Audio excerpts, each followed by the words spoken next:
멀리 방황하다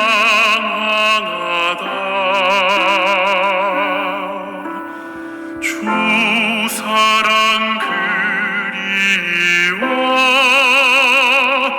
나 이제 손 들고 옵니다.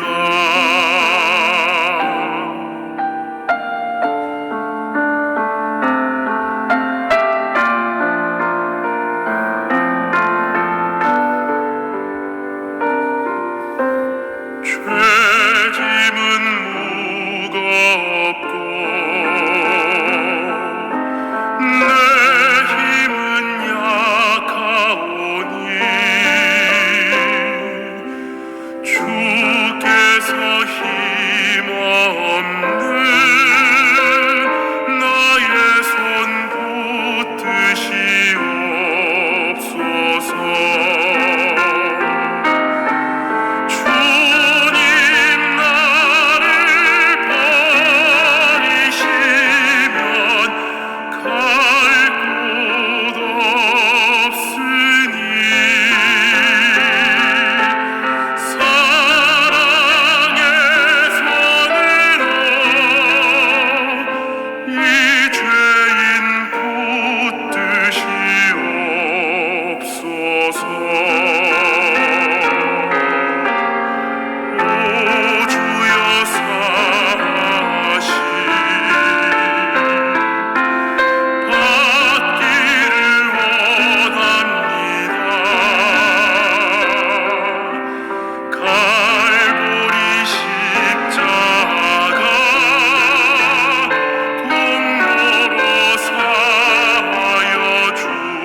겸손히 서게 하옵소서.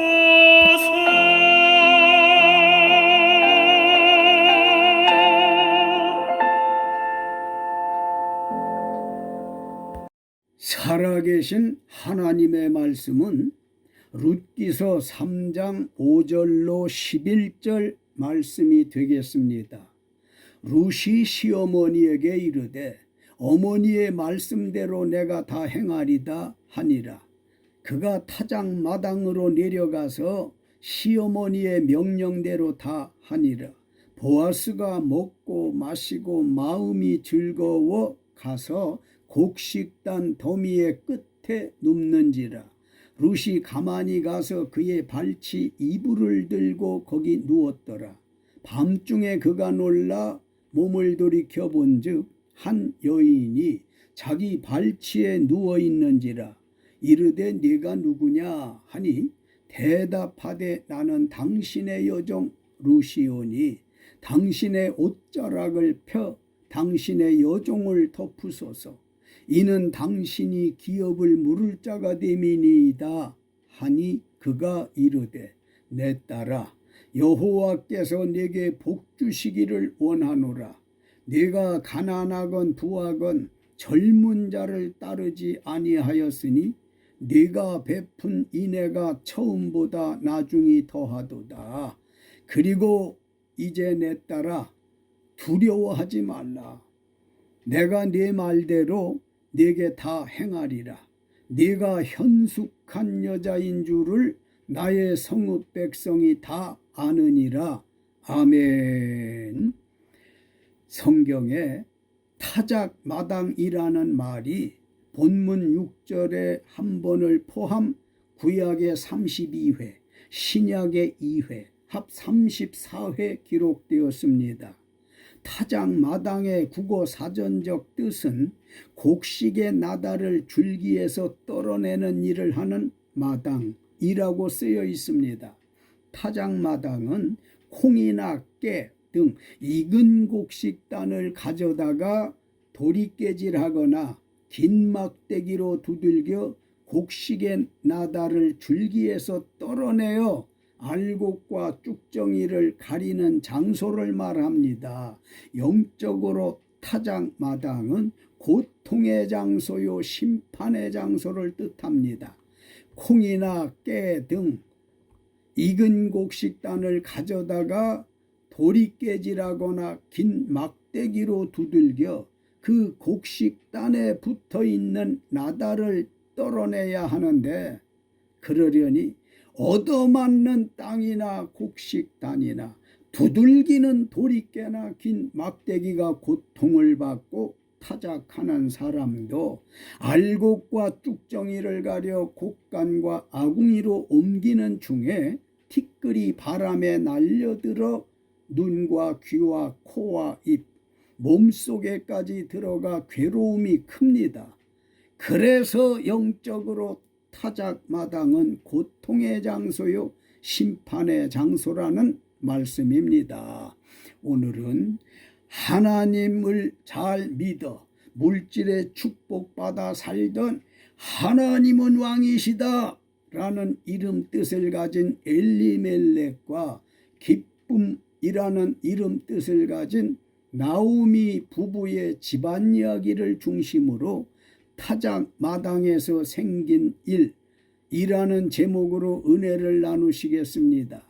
룻기서 1장 1절로 5절에 보면 사사들이 치리하던 때에 유다 베들레헴의 엘리멜렉이라는 사람이 그의 아내 나오미와 두 아들 말론과 기련 네 식구가 하나님의 물질적 축복을 받아 행복하게 살았었는데요. 어느 해인가 엘리멜렉이 살던 유다 땅 베들레헴에 흉년이 들어서 엘리멜렉이 온 가족을 데리고 요단 동편의 이방 땅 모압 지방으로 이사가서 살았어요. 웬일인지 멀쩡하던 나오미의 남편 엘리멜렉이 죽어 졸지에 나오미는 과부가 되었고 두 아들과 사는 중에 두 아들이 모압 여자들과 결혼을 했습니다. 룻기서 4장 10절 큰아들 말론의 아내는 모압 여인 루시요 작은 아들 기련의 아내는 오르바였습니다. 나오미는 남편 엘리멜렉이 죽고 두 아들 부부들과 모압 땅에 거류한 지 10년쯤에 두 아들도 무자한 상태에서 원인 모르게 다 죽고 나오미는 두 며느리와 세 여자가 불행하게 살았습니다. 베들레헴에서 행복했던 엘리멜렉 나오미 부부가 모압에 가서 불행하게 산 원인은 무엇일까요? 첫째로 부자였던 엘리멜렉이 하나님이 주신 흉년에 가난한 형제를 돕지 않고 회피한 것이었습니다. 룻기서 1장 21절에 보면 룻의 시어머니 나오미가 두 며느리와 모압에서 베들레헴으로 돌아가면서 한 말씀인데요. 과거 베들레헴에서 남편 엘리멜렉과 살 때 자기 부부는 풍족한 부자였었다고 했습니다. 룻기서 1장 1절에 부자였던 엘리멜렉은 흉년에도 자기 가족들끼리만 쌓아놓고 오붓하게 살았으면 좋겠는데 하나님은 레위기 25장 35절에 네 형제가 가난하게 되어 빈손으로 네 곁에 있거든 부자는 자기 곳간을 열고 가난한 자나 거류민이나 동거인이 너와 함께 생활하게 하라는 말씀이 싫어서 엘리멜렉은 모압으로 좋은 말로 이사간 것이고 나쁜 말로는 피하여 도망간 것입니다. 말씀에 불순종한 것입니다. 인류 역사 이래 언제나 부자와 가난한 사람은 있기 마련인데요. 흉년 들어 어려운 시기에 살고자 하는 이는 죽을 것이고 죽고자 하는 이는 살게 될 줄로 믿습니다. 지금은 코로나19 전국으로 온 세상 사람이 힘들어합니다. 이럴 때 더 어려운 사람을 피하지 말고 도웁시다. 왜 그러냐 하면 흉년이나 풍년은 물론 코로나까지도 인위적으로 어떻게 할 수 없기 때문입니다. 기후조정은 하나님이 주관하시는 것이므로 엘리멜렉의 가정에 하나님의 뜻과 섭리가 있었습니다. 하나님의 뜻과 섭리는 무엇인지 말씀을 잘 경청하시다 보면 주의 성령께서 깨닫게 해주실 줄 믿습니다. 엘리멜렉은 가난한 사람과 함께 생활하라신 하나님의 말씀을 불순종한 것이 불행의 원인이었다는 말씀입니다. 베들레헴에서 행복했던 엘리멜렉 나오미 부부가 모압에서 불행하게 된 원인은 무엇일까요? 둘째로 룻기서 1장 3절로 5절 하나님의 뜻을 분별하지 못한 것이었습니다. 영적으로 둔감했다는 말씀입니다. 하나님의 뜻이란 하나님의 떡집인 베들레헴을 떠나 세상으로 비유되는 모압으로 이사가는 게 하나님의 뜻일까? 분별해야 했고, 모압으로 이사하였으면 두렵고 떨리는 마음으로 하나님의 뜻대로 사는 게 뭘까? 분별해 살았어야 했는데 엘리멜렉 나오미 부부는 하나님의 뜻을 분별하지 못하고 영적으로 둔감한 채 하루하루 살았을 겁니다. 그런데 웬일인지 모르지만 이사한 지 얼마 안 되어 나오미의 남편 엘리멜렉이 죽었다 말입니다. 나오미는 남편이 죽고 자기 두 아들 말론과 기련과 살았었을 때 정신 차려 신앙생활 잘 했어야 했지만 두 아들이 이방 모압 여자 중에서 각각 아내를 취하는데도 만류하지 않았고 무관심했던 것이 하나님의 뜻을 분별하지 못했다는 말씀입니다. 영적인 면에 둔했다는 말씀이에요. 창세기 6장 2절 노아 시대에 하나님의 아들들이 사람의 딸들의 아름다움을 보고 자기들이 좋아하는 모든 여자를 아내로 삼은 일로 하나님께서 사람 지으심을 한탄하시고 크게 노하셔서 한 시대 인류를 대홍수로 전멸시킨 일이 있지 않습니까? 하나님 믿는 사람은 초혼이든 재혼이든 하나님 믿는 사람끼리 결혼해야 합니다. 느헤미야 13장 27절 너희가 이방 여인을 아내로 맞아 이 모든 큰 악을 행하여 우리 하나님께 죄를 범하는 것을 우리가 어찌 용납하겠느냐? 어찌 용납하겠느냐는 말씀이에요.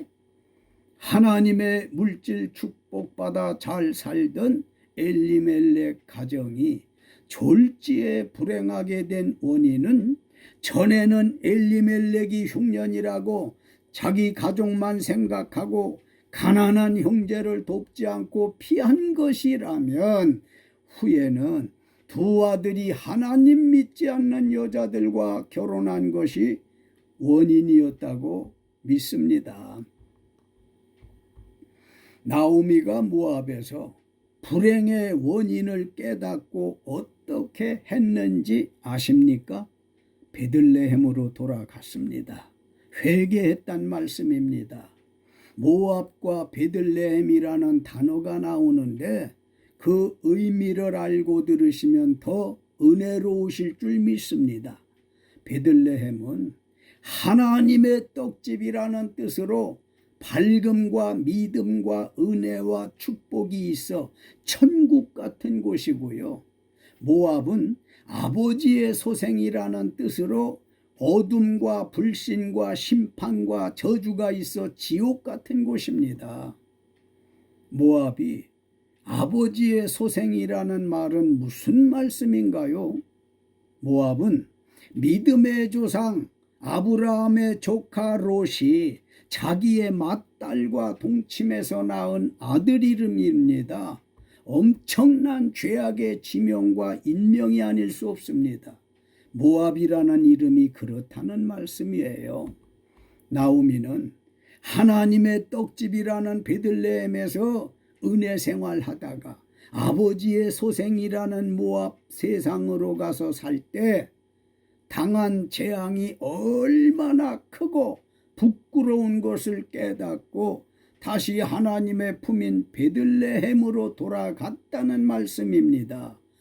룻기서 1장 6절로 13절에 보니까 나오미는 모압 땅에 이사한 지 14년쯤에 남편과 두 아들의 죽음으로 인하여 3, 4년간 극도로 불안에 빠지는 공황장애로 고통을 겪지 않았었을까 생각됩니다.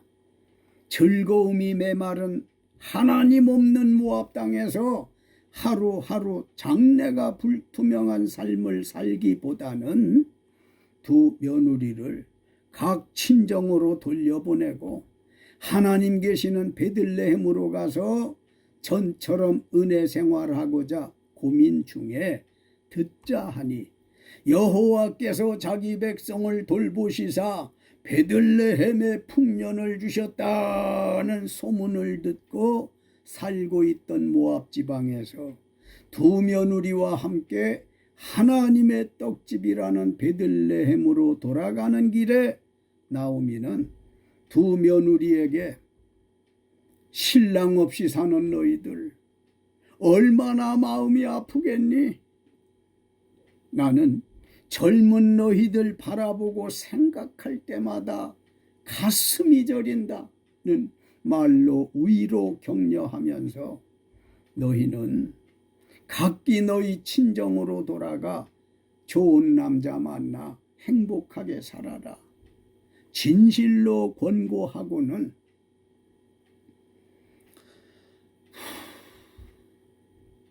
여호와의 손이 나를 치셨으므로 우리 집안이 이렇게 되었다고 흐느끼며 회개를 시작합니다. 룻기 1장 21절에 보면 나오미가 두 며느리와 모압에서 베들레헴으로 돌아가면서 철두철미하게 회개했단 말씀입니다. 과거 베들레헴에서 남편 엘리멜렉과 살 때 나오미는 풍족하게 잘 나가는 부자였었다고 말씀드렸죠. 인생 잘 나가고 있을 때 잘 해야 하는데 흉년 들었다고 가난한 형제를 돕지 않고 피했다고 회개하며 하나님께서 징벌하심도 분별하지 못하고 살았다고 처절하게 회개했습니다. 남편이 죽었을 때라도 정신 차리고 두 아들을 경건하게 믿음으로 인도해야 했는데 그러질 못했다고 회개했습니다. 하나님은 언제나 교만한 사람을 깨뜨리고 꺾어놓고 겸손해지면 다시 축복된 삶을 살게 하시는 분이십니다. 언제나 회개하는 이는 살 길이 열립니다. 회개한 나오미와 룻은 하나님의 평안과 기쁨의 축복이 시작됐습니다. 일이 꼬이고 막히고 뒤틀릴 때는 시간 바삐 회개하는 것만이 지혜요 살 길인 줄 믿으시기 바랍니다. 우리가 어려운 일에 처하면 나오미처럼 철두철미하게 회개하는 신앙에 이르시기를 예수님의 이름으로 축원합니다. 우리가 어려운 일에 처하면 나오미처럼 철두철미하게 회개할 때 밝은 내일이 약속되기 때문입니다. 나오미는 말할 수 없는 곤경에서 뼈를 깎는 듯한 회개를 하고 두 며느리에게 너희는 각기 너희 친정으로 돌아가 좋은 남자 만나 행복하게 살라고 진실로 권고했는데 결국 룻기서 1장 14절로 19절에 보면 시어머니 나오미의 진정한 권고의 말씀을 들은 두 며느리가 소리를 높여 울고 또 울고 나서 작은 며느리 오르바는 시어머니 나오미의 말씀을 용납하고 자기 친정으로 돌아갔고요. 큰 며느리 룻은 말하기를 자기에게 친정으로 돌아가라고 강권하지 마옵소서. 어머니께서 가시는 곳에 나도 가고 어머니께서 머무시는 곳에 나도 머물겠어요. 어머니의 백성이 나의 백성이 되고 어머니의 하나님이 나의 하나님이 되시리니 어머니께서 죽으시는 곳에서 나도 죽어 거기 묻힐 것이라. 만일 내가 죽는 일 외에 어머니를 떠나면 여호와께서 내게 벌을 내리시고 더 내리시기를 원합니다. 나오미가 큰 며느리 룻이 신앙적이고 감동적인 말함을 듣고 자기와 함께 가기로 굳게 결심함을 알고 그에게 친정으로 돌아가라고 말하기를 그치고 그 두 사람이 베들레헴으로 돌아갔더라고 했습니다. 나오미가 베들레헴으로 돌아간 것은 과거의 하나님 말씀과 은혜의 품을 떠나 잘못 산 것을 행동으로 회개한 것입니다. 말로만 회개한 것이 아니라 행동으로 회개했다는 것으로 매우 잘한 것입니다. 이런 회개가 따라야 합니다. 룻기 1장 22절 나오미가 하나님 모르고 죄 많은 모압 땅에서 하나님의 떡집인 베들레헴으로 돌아간 때는, 다시 말해서 나오미가 회개한 때는 베들레헴의 볼이 추수할 때였습니다. 회개하고 베들레헴으로 돌아온 나오미 고부는 어떻게 살았을까요? 하나님 축복의 세월을 살게 되었습니다. 룻기서 2장 1절로 2절 시어머니 나오미가 며느리 룻에게 내 시아버지 엘리멜렉의 친족으로 유력한 자가 있다며 그의 이름은 보아스라고 알려주었습니다. 사랑하는 성도 여러분, 그리고 유튜브 가족 여러분, 보아스는 어떤 사람인지 아십니까? 보아스의 이름 뜻은 힘 있는 사람이라는 뜻이며 보아스는 엘리멜렉의 친족 중 유력한 자로서 베들레헴 일대에 밭이 많았으므로 상당한 재산가였으며 적들과 전쟁을 통하여 승리함으로 유명한 사람이요, 무엇보다 구원자 예수님의 상징적 인물입니다. 보아스는 예수님의 상징이요, 나오미는 성령의 상징이요, 룻은 성도의 상징으로 알고 들으시면 은혜가 클 것입니다. 룻기서 2장은 룻이 보아스를 만나 살 길이 열렸음을 보여줍니다. 살기 원하는 사람은 보아스 같은 예수님 만나야 합니다. 룻기서 2장 전체에 보면 나오미 고부는 가정과 신앙과 사회적으로 축복받은 생활을 보여주고 있습니다. 룻기서 2장 3절로 7절 룻이 보리밭에 가서 보리 베는 자를 따라 밭에서 이삭을 줍는데 알고 보니까 시아버지 엘리멜렉의 친족 보아스의 밭이었다는 겁니다. 마침 보아스가 와서 보리 베는 자들에게 룻을 가리켜 이는 누구의 소녀냐 하니 보리 베는 자 중에 한 사람이 답하기를 나오미와 함께 모압 지방에서 돌아온 모압 소녀 룻인데요. 룻이 보리 베는 자를 따라 보리단과 단 사이에서 이삭을 줍게 해달라고 하더라고요. 아침에 왔는데 잠시 집에서 쉰 외에 지금까지 계속 이삭을 줍고 있다고 했습니다. 열심히 일했다는 뜻입니다. 룻은 생활력이 강한 사람이었어요. 아침부터 저녁까지 이삭 줍는 일을 했습니다. 성도는 일하기를 힘써야 합니다. 하나님의 일이나 교회 일이나 자기 집의 일이나 자기 개인의 일, 나아가 사회 봉사하는 일 하길 힘쓰십시오. 데살로니가 후서 3장 10절 누구든지 일하기 싫어하거든 먹지도 말게 하라고 했으니 안 먹으면 어떻게 될까요? 룻기 2장 8절로 16절 보아스와 룻의 대화를 들어보십시오. 보리베던 일꾼에게 룻을 알게 된 보아스가 룻에게 보리 이삭 주우러 다른 밭으로 가지 말고 여기서 주우라.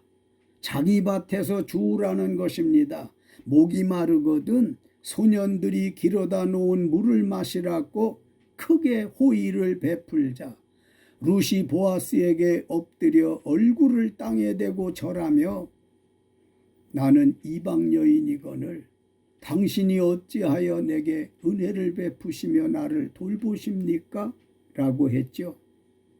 룻이 보아스에게 엎드려 얼굴을 땅에 대고 절했다고 했는데 사무엘하 14장 1절로 4절 절한다는 것은 하나님이나 왕에게 취하는 자세였으므로 룻이 보아스를 왕처럼 섬긴 것입니다. 보아스가 룻에게 내 남편 말론이 죽은 후로 네가 시어머니에게 행한 모든 것과 내 부모와 고국을 떠나 전에 알지 못하던 백성에게로 온 일을 들어서 잘 알고 있다며 이스라엘의 하나님께서 그의 날개 아래 보호를 받으러 온 네게 온전한 상 주시기를 원한다며 복을 빌어줬는데 이는 효성이 지극했다는 말씀으로 하나님의 긍휼과 보호의 손길이 함께하기를 축복하신 것입니다. 낮에 식사할 때 보아스가 룻에게 곡식 빼는 자 곁에 앉으라. 내 떡 조각을 초에 찍어 먹으라며 볶은 곡식을 주니까 룻이 배불리 먹고 남았더라고 했어요. 초는 피로 해소와 기력을 증진하는 약효가 있는 것이고 볶은 곡식은 정성이 깃든 음식으로 별미인데 그걸 먹으라고 해서 배불리 먹고 남았다고 했습니다. 보아스가 함께한 식사 자리에 룻이 함께한 것은 놀라운 일이 아닐 수 없습니다.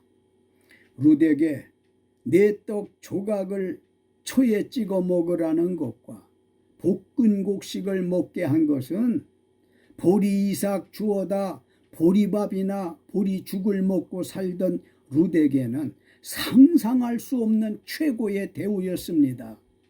식사 마치고 룻이 보리 이삭을 주우러 일어날 때 보아스가 자기 일꾼들에게 명하길 룻에게 곡식 단 사이에서 줍게 하고 일 잘못해도 책망하지 말며 또 룻을 위하여 곡식 다발에서 조금씩 뽑아 버려서 룻에게 줍게 하고 꾸짖지 말라고 했습니다. 이는 보아스가 룻에게 이삭을 풍성하게 거두게 하라는 것입니다. 배부르게 먹고 기를 펴고 살라는 뜻입니다. 보아스는 예수님의 상징이라고 말씀드렸듯 예수님은 우리에게 항상 그렇게 후대해 주심을 믿으시기 바랍니다. 보아스가 룻에게 호의를 베풀며 보호해 준 것은 예수님께서 세상 다 하도록 우리를 그렇게 사랑하신다는 뜻입니다. 룻기서 2장 17절로 23절 이제는 보아스를 만나고 돌아온 며느리 룻과 시어머니 나오미 간의 대화도 들어보십시오. 룻이 밭에서 저녁까지 이삭을 줍고 그 주운 것을 떠니 보리가 한 에바, 우리말로 한 말쯤 되었으니 이는 나오미와 룻 두 사람이 며칠 동안 먹을 수 있는 양식입니다. 극한 가난 중에 축복이었습니다. 룻이 아침부터 저녁까지 주운 보리 이삭을 한 말쯤 되는 걸 가지고 시어머니에게 보이고 낮에 곡식 볶은 음식 배불리 먹고 남긴 것을 가져와 시어머니에게 드렸더니 라고 했는데, 이는 룻이 좋은 것을 시모에게 대접할 줄 아는 효성입니다. 어른을 공경할 줄 아는 태도라고 믿습니다. 나오미는 며느리 룻이 곡식 볶은 별미를 배불리 먹고 남긴 것을 가져온 것을 매우 좋아하시면서 며느리 룻에게 오늘 어디서 보리 이삭을 주었느냐? 어디서 일을 하였느냐? 따뜻한 말씀 한마디가 힘들게 고생하는 며느리에게 큰 위로가 되었을 겁니다. 너를 돌본 자에게 복이 있기를 원한다고 축복하자 룻이 오늘 일하게 한 사람의 이름은 보아스라고 하던데요 하니까 나오미가 며느리 룻에게 보아스, 그가 여호와로부터 복받기를 원하노라. 그가 살아있는 자인 나오미 고부와 죽은 엘리멜렉과 두 아들에게 은혜 베풀기를 그치지 아니하는구나. 나오미가 또 룻에게 보아스는 우리와 가까우니 우리 기업을 물을 자 중에 하나라고 알려주었어요. 기업 물을 자라는 말씀은 잠시 뒤에 상세하게 말씀드리겠습니다. 며느리가 시모에게 보아스가 자기 추수를 다 마치기까지 자기 일꾼들과 가까이 있으라고 하더라니까 시어머니가 며느리에게 내 딸아, 너는 다른 밭에서 사람을 만나지 아니하는 것이 좋겠다. 그게 좋겠다. 오직 보아스만 생각하라고 권고했습니다. 여러분도 예수님만 생각하시면 어떨까요? 아멘이십니까? 이에 룻이 보아스의 일꾼들에게 가까이 있어서 보리 추수와 밀 추수를 마치기까지 이삭을 주우며 시어머니 나오미와 함께 살았습니다. 고부간의 문제는 비단 우리나라만의 문제는 아닙니다. 동서고금을 막론하고 심각합니다. 스페인 속담에 시어머니는 설탕으로 만들었어도 쓰다는 말이 있을 만큼 고부가 하나 되기 어려우나 나오미와 룻은 모범적인 고부관계를 보여주고 있습니다. 이 모범적 고부관계는 하나님 안에서 가능한 것입니다. 룻은 시모의 의견을 참 잘 따라준 착한 며느리였으며 시어머니 나오미는 며느리를 딸처럼 편하게 해주려 함은 물론 앞날에 하나님의 은총을 빌어준 어른이셨습니다. 하나님은 불신과 의심에서 회개하고 베들레헴으로 돌아온 나오미 고부에게 재앙을 거두시고 복된 삶을 주셨습니다. 고부간에 행복하려면 누가 먼저라고 할 것도 없이 많은 대화해야 합니다. 영적으로도 많은 기도해야 할 것입니다. 많은 대화를 하다 보면 시어머니에게서 경험과 며느리에게서 감각을 배우게 되어 행복할 것입니다. 나오미와 룻의 아름다운 대화의 교훈은 성령님과 성도 간의 관계를 보여주시는 말씀인 줄 믿으시기 바랍니다. 룻기 3장 3절 나오미가 룻에게 너는 타작마당으로 내려가라는 말씀이 있는데 왜 타작마당으로 가라 했을까?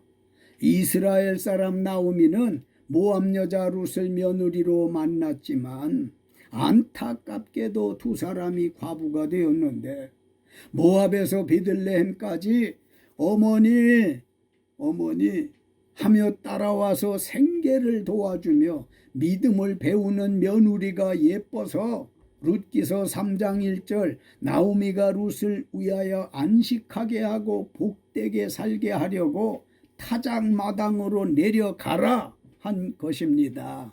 나오미는 룻에게 타작마당으로 내려가면 보아스가 보리를 까불고 있을 것이라면서 어떻게 하고 가라 했나요? 룻기서 3장 2절로 3절 네가 함께 하던 하녀들을 둔 보아스는 우리의 친족으로 기업물을 짜라고 알려주면서 보아스가 오늘 밤에 타작마당에서 보리를 까불고 거기서 자게 될 것이니 보리 이삭 줍던 모습으로 가지 말고 목욕하고 기름을 바르고 의복을 입고 꽃단장하고 가라고 했습니다. 이는 영적으로 성도가 예수님께 예배하러 나갈 때는 신부처럼 단장하고 나가야 할 것에 대한 교훈입니다. 나오미는 룻에게 타작마당으로 내려가서 보아스를 만나면 어떻게 하라고 했습니까? 룻기 3장 3절로 6절에 너는 목욕하고 기름을 바르고 의복을 입고 타작마당에 내려가서 보아스가 먹고 마시기를 다 하기까지 그에게 보이지 말고 그가 눕는 곳을 알았다가 들어가서 보아스의 발치 이불을 들고 거기 누우라. 그가 네 할 일을 네게 알게 하리라 하니 룻이 시어머니에게 어머니의 말씀대로 내가 다 행하겠다고 답한 대로 그대로 했습니다. 그런데 나오미는 룻에게 왜 이런 일을 하라고 했습니까? 이상한 일을 왜 하라고 했느냐는 말씀입니다. 룻기서 3장 1절 이방 여자 룻을 위하여 안식하게 하고 복되게 살게 하기 위해서입니다. 구원받게 하기 위함이었습니다. 나오미는 룻에게 보아스를 만나면 기업물을 짜이니 청혼하라는 것입니다. 사랑해달라고 요청하라는 것입니다. 이는 남녀의 육신적 사랑 행위가 아닌 신명기 25장 5절로 6절 하나님께서 율법의 기업을 물을 자란 긍휼의 법을 따라 과부가 당당하게 요구할 수 있게 한 법입니다. 그래서 하나님의 성령의 상징인 나오미는 성도의 상징인 룻에게 당당하게 기업물을 짜인 것을 가르쳤고 룻은 일절 거리낌 없이 시어머니의 뜻을 받들어 다 이행했던 것입니다. 자, 그러면 오늘의 하이라이트 베들레헴 타작마당에서 생긴 일은 무엇일까요? 룻기서 3장 7절로 13절 보아스가 룻에게 기업을 물겠다고 약속한 대로 보아스가 그 약속을 이룬 것입니다. 시어머니 나오미의 가르침을 받고 룻이 베들레헴 타작마당에 내려가서 보아스를 만났습니다. 타작마당에 내려가 보니까 시어머니 말씀대로 보아스가 타작을 마치고 먹고 마시고 마음이 즐거워 가서 곡식단 더미의 끝에 눕는 걸 보고 룻이 가만히 가서 그의 발치 이불을 들고 거기 누웠는데 밤중에 보아스가 몸을 돌이켜본 즉 한 여인이 자기 발치에 누워있는 걸 보고 깜짝 놀라서 내가 누구냐? 내가 누구냐고? 룻이 나는 당신의 여종 룻이오니 당신의 옷자락을 펴 여종을 덮으소서. 당신이 기업을 물을 자이오니 룻이 자기 죽은 남편 말론의 대를 이어주고 잃어버린 토지를 찾아주소서 강력하게 요청했고 보아스는 룻에게 두려워하지 말라.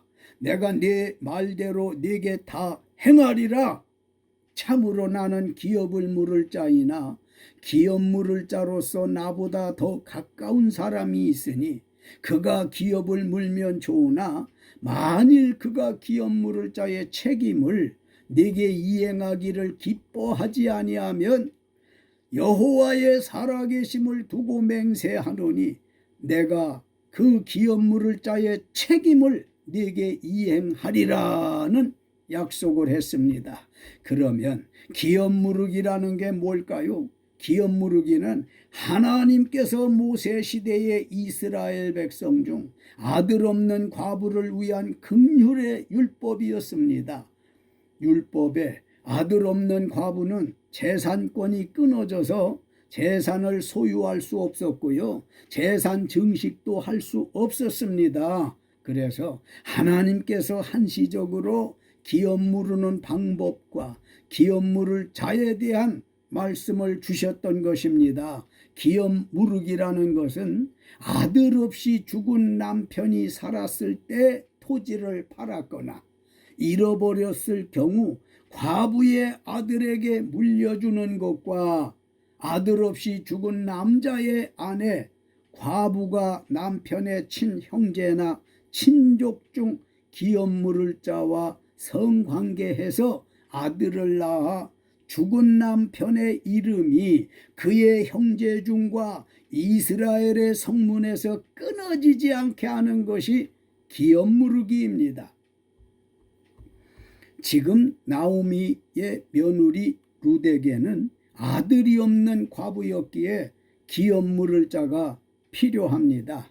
기업 물을 자란 히브리 말의 단어는 고엘이라는 말씀인데요. 고엘, 즉 기업 물을 자에게는 자격이 있습니다. 우선 아들 없이 죽은 남자의 친형제가 순서를 따라야 하고 친형제가 없으면 죽은 자의 친족 중 가까운 순서로만 가능합니다. 이 두 종류의 사람 중에서 또 자격이 있습니다.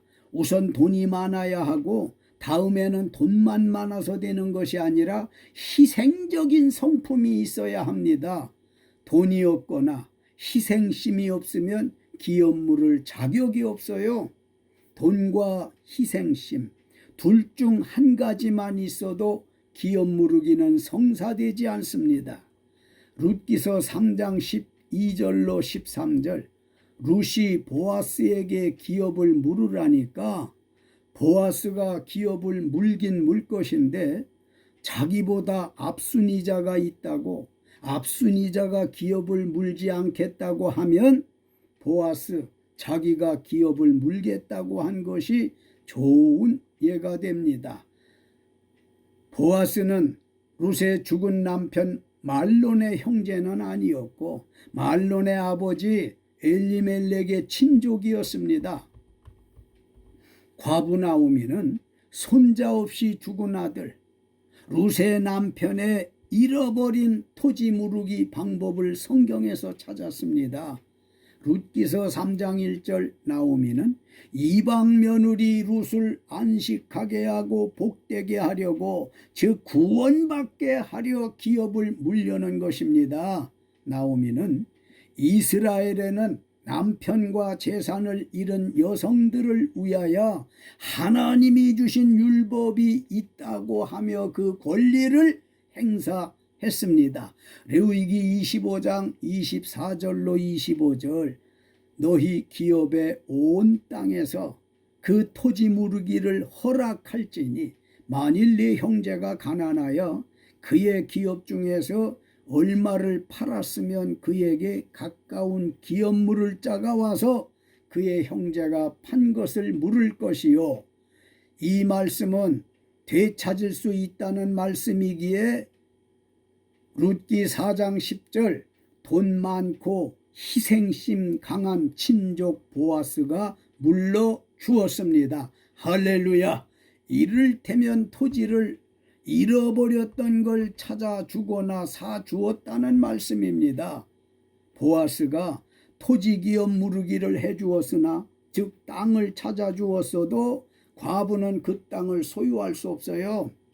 당시 하나님의 율법상 과부는 자기 이름으로 토지를 가질 수 없게 돼 있었습니다.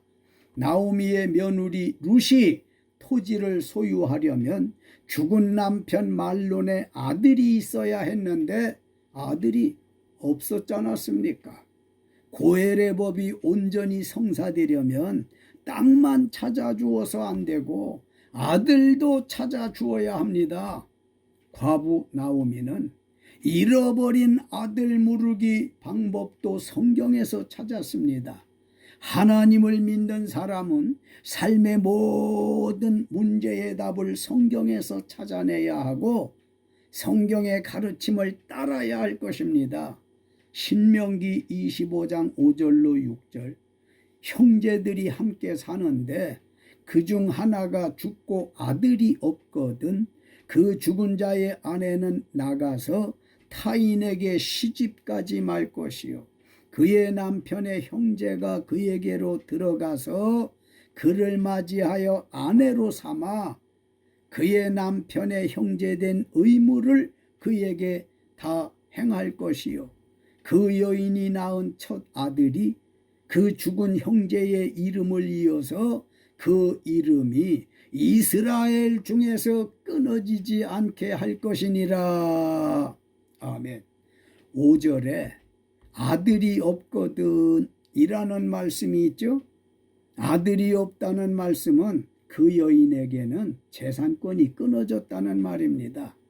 아들이 없으면 재산을 가질 수 없으니까 그 죽은 자의 아내는 나가서 타인에게 시집가지 말 것이요 타인에게 시집가면 또 재산권이 꼬이기 때문에 타인에게 시집가지 말라는 겁니다. 그의 남편의 형제가 죽은 자의 아내를 자기 아내로 삼아 첫 아들이 그 죽은 형제의 이름을 이어서 이스라엘 중에서 대가 끊어지지 않게 하라는 것입니다. 신명기 25장 5절로 10절.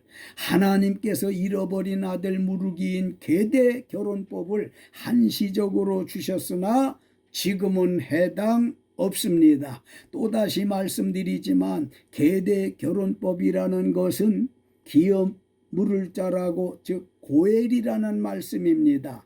형제 중 한 사람이 무자한 채 죽었을 경우 다른 형제가 죽은 형제의 아내를 취하여 아들을 낳아 그 가문과 기업을 이어가게 해주는 규례입니다. 계대 결혼이니 기업 무르는 것이니 고엘이라는 말은 다 같은 말씀입니다. 고엘, 기업 무르기, 계대 결혼법에 좋은 예가 있어서 소개합니다. 창세기 38장 6절로 11절.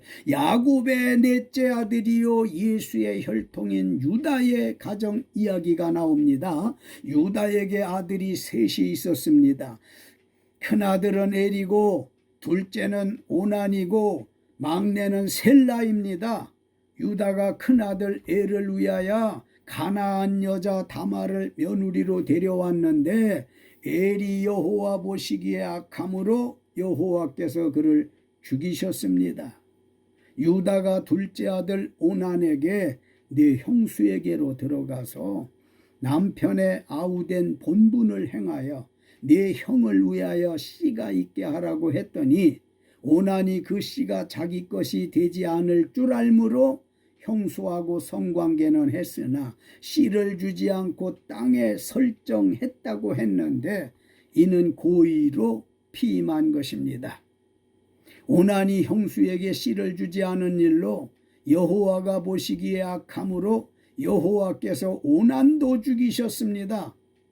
유다가 막내 아들 어린 셀라도 그 형들같이 죽을까 염려하면서 며느리 다말에게 내 친정으로 가서 막내 아들 셀라가 장성하기를 기다리라 하고 보냈습니다. 차남 오난은 형수와 성관계는 했으면서도 왜 씨를 주지 않았을까요? 씨를 주지 않은 건 가만히 있어도 형제산이 자기 것이 될 건데 하는 기대와 욕심 때문입니다. 씨를 주어 아들을 낳으면 자기 아들이 아닌 죽은 형의 아들이 될 것이고, 그뿐만 아니라 그 재산은 다 그 조카의 것이 될 것이므로 씨를 주지 않은 것입니다. 고엘, 즉 기업 무르다는 것이 쉬운 게 아닙니다. 정말 어려운 것입니다. 돈 주고 몸 주고 시간 노력 줄 거 다 주고 내 것은 하나도 없으므로 쉽지 않고 어렵다는 말씀입니다. 그런데도 보아스는 아무 조건 없이 기업 무르기를 기쁨으로 행한 것처럼 우리 구주 예수님은 여러분과 나를 위하여 십자가에 달리시어 온 몸을 희생하셨는데, 그 희생이 예수님께 어떤 유익이 있었습니까? 무슨 유익이 예수님께 있었더냐는 말씀입니다. 결론적으로 사랑하는 성도 여러분, 그리고 유튜브 가족 여러분, 저는 오늘 베들레헴에 살던 엘리멜렉 나오미 부부의 가정을 배경으로 타작마당에서 생긴 일이라는 제목으로 말씀드렸습니다. 베들레헴 타작마당에서 생긴 일은 룻기서 3장 7절로 13절 성령을 뜻하는 나오미의 역할로 예수님을 뜻하는 보아스가 성도를 뜻하는 룻에게 잃어버린 토지와 아들 기업을 물겠다고 약속하신 것을 성취한 것입니다. 룻기서 4장 9절로 10절 돈 많고 희생심 강한 보아스가 자기 친족인 죽은 엘리멜렉의 장남 역시 죽은 말론의 아내 룻을 사서 자기의 아내로 맞이하고 그에게 들어갔더니 여호와께서 그에게 임신하게 하심으로 보아스가 아들을 낳아서 과부 룻의 죽은 남편 말론의 이름이 그의 형제 중과 그곳 성문에서 끊어지지 않게 한 것을 장로들과 모든 백성에게 말하며 너희가 오늘 증인이 되었다고 선포했습니다. 이 말씀은 보아스가 완벽하게 기업 무르기를 해서 룻의 죽은 남편 말론의 이름이 그의 형제들과 성문에 남게 되었습니다. 할렐루야. 즉 구원받은 명단에 남게 되었다는 말씀이에요. 보아스가 죽은 말론의 기업을 물어주어 죽은 말론의 대를 이어주었다고 했는데, 예수님 족보에 보면 마태복음 1장 5절 살모는 라합에게서 보아스를 낳고 보아스는 룻에게서 오벳을 낳았다고 기록된 것이 이상하지 않습니까? 죽은 남편 말론의 이름이 없다고 이상할 게 없습니다. 왜냐하면 룻기 4장 11절로 12절 성문에 있는 모든 장로는 룻이 보아스에게 시집가서 보아스의 가문을 번성하게 할 것이라고 예언적으로 축복했고요, 룻이 낳을 씨도 보아스의 상속자가 될 것이라고 이미 판결을 내려놓았기 때문입니다. 그러므로 룻이 낳은 오벳을 말론의 아들이라고도 말할 수 있겠지만 실제 법적으로는 보아스의 아들이라고 해야 한다는 것입니다. 왜냐하면 룻의 남편인 말론의 처지에서 보면 보아스는 말론과 같은 부모 형제가 아니라 아예 가문이 다른 집안이기 때문입니다. 그러므로 그때에는 보아스가 장가간 것이 아니라 룻이 시집온 것이라고 해야 맞기 때문에 예수님의 족보에는 마태복음 1장 5절 보아스는 룻에게서 오벳을 낳았다고 한 것이 잘못된 게 아니라는 것입니다. 룻기 4장 17절 그의 이웃 여인들이 나오미에게 아들이 태어났다 하여 아들의 이름을 오벳이라 하였는데 오벳은 다윗의 할아버지입니다. 베들레헴 타작마당에서 생긴 일, 즉 보아스와 룻의 타작마당에 역사가 없었더라면 오벳과 이새와 다윗 쭉 내려와 예수님이 출생하셨겠습니까? 우리가 구원받을 수 있었겠습니까? 하나님의 기묘한 섭리에 무한 감사하지 않을 수 없습니다. 하나님 은혜 위에 은혜가 충만함이라 하겠습니다. 할렐루야. 감사합니다.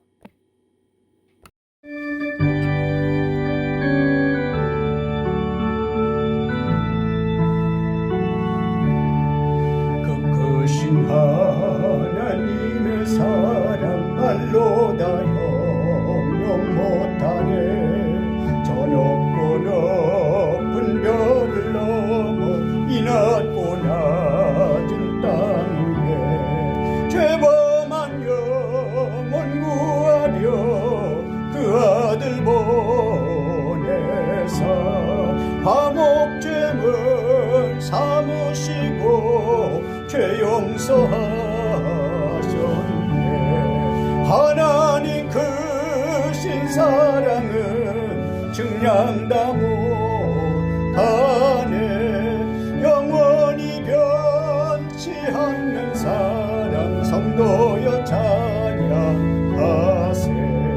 괴로운 시절 지나가고 땅 위에 여와 쇠할 때 주 믿지 않던 영혼들은 큰 소리 외쳐 울어도 주 믿는 성도들에게 큰 사랑 베푸사 우리의 죄 사했으니 그네 이들까. 하나님 크신 사랑은 증량다 못하네.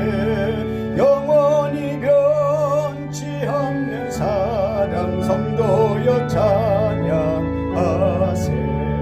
하늘을 두루마리 삼고 바다를 먹물 삼아도 한없는 하나님의 사랑 다 기록할 수 없겠네.